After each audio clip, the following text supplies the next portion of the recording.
Почитувани граѓани, колеги пратеници. Денес веќе трет ден дебатираме за извештајот на Европската комисија. Овој извештај на Европската комисија е седми поред и е еден од најлошите извештаи досега. Европската комисија на доста реален начин ги прикажа состојбите во нашата држава и нотира голем број на забелешки и недостатоци. Прво, дека земјата е во најдлабока политичка криза после 2001 година. По објавувањето на прислушуваните разговори помеѓу високи функционери од власта се констатира сериозно прекршување на фундаменталните права, намалување на судската независност, на медиумската слобода и избори, како и на политизацијата. Потоа, забележено е отсуство на транспарентност, трошењето на граѓаните на парите на граѓаните. Потоа, укажува дека земјата е корумпирана, имаме незадоволителна фискална дисциплина, имаме уназадување во делот на слободното изразување, зголемување на јавниот долг, невработеноста и понатаму е на високо ниво. Сепак се укажува дека земјата треба да го зголеми вработувањето на луѓето, поготово на младите луѓе кои што барем се уште се тука во државата. Брисел бара деполитизација во судството. Дава целосна поддршка на специјалниот јавен обвинител, непопречено да ги истражува прислушкуваните разговори и сите други случаи. Недостатоците во врска со изборите, искажани од страна на ОПСЕ и ОДИХР, беа рефлектирани во содржините на следените комуникации.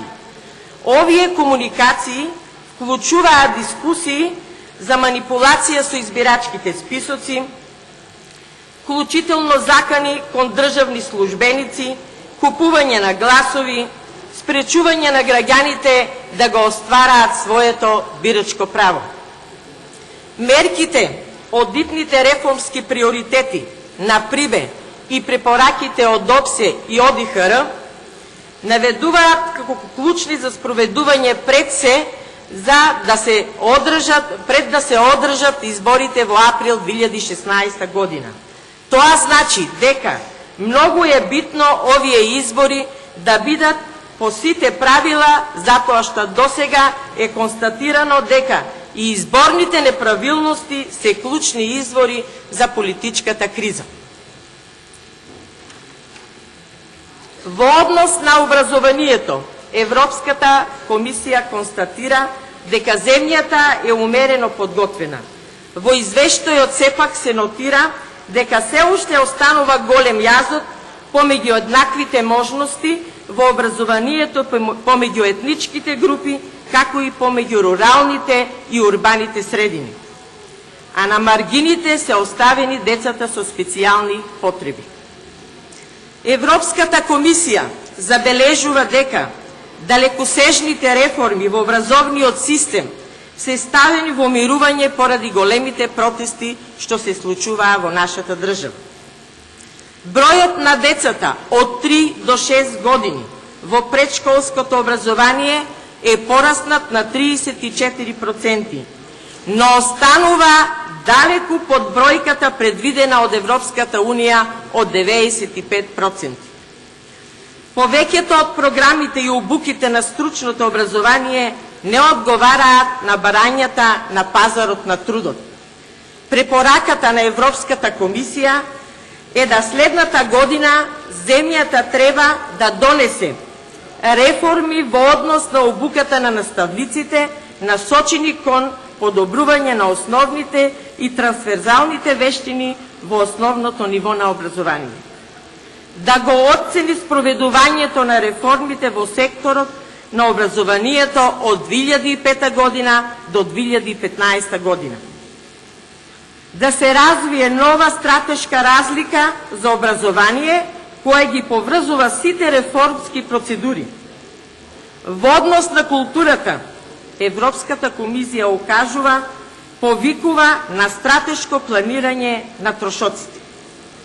Во областа на земјоделието и руралниот развој, Економската комисија кажува дека земјата е умерено подготвена, но и понатаму еден од најголемите недостатоци во овој сектор продолжува да биде недоволниот административен капацитет.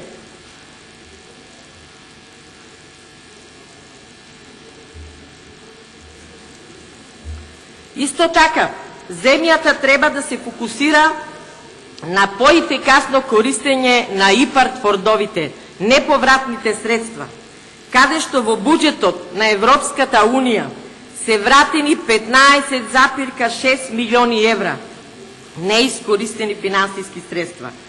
Потребни се дополнителни напори за да се обезбеди правилно функционирање на интегралниот систем за администрација и контрола да се развие органското производство. Во областа на заедничката организација на пазарот потребно е потесно економска соработка меѓу земјоделците за вредностните синџири да функционираат поефикасно. Потребна е поголема транспарентност при распределба на буџетските средства за национална програма на земјоделството и руралниот развој.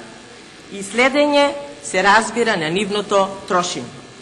Останува загриженоста за ефикасно користење и одржување на објектите за наводнување, кои што се неисчистени, некои од нив дотраени, а граѓаните се жалат дека и подоцна се пуштат во употреба истите, односно во втората половина на месец јули.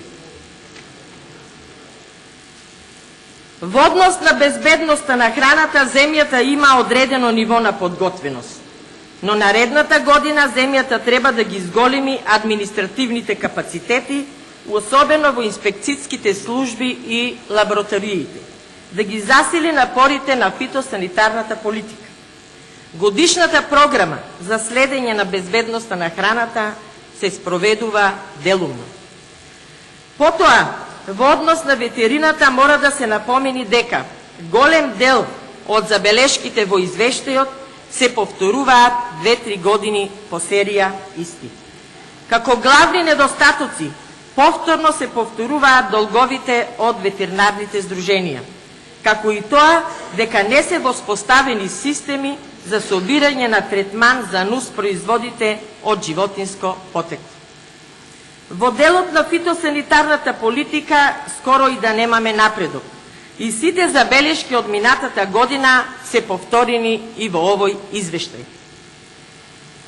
Потоа, фитосанитарниот директор се уште има недостиг на персонал, обука и опрема.